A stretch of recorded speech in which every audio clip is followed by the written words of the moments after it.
दरभंगा में आज बाबू बीर कुंवर सिंह विजय उत्सव धूमधाम से दरभंगा के कुंवर सिंह कॉलेज में मनाया गया है।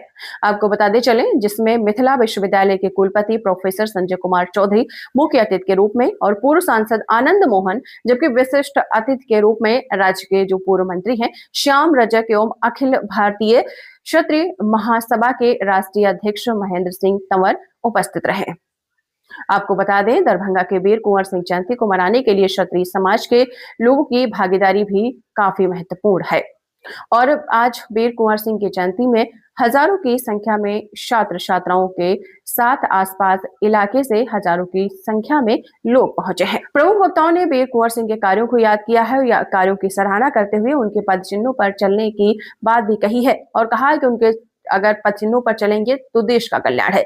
आज के बदलते परिवेश में उनसे सीख लेने की सभी को आवश्यकता है। हर वर्ष कुंवर सिंह कॉलेज में कुंवर सिंह विजय उत्सव मनाया जाता है।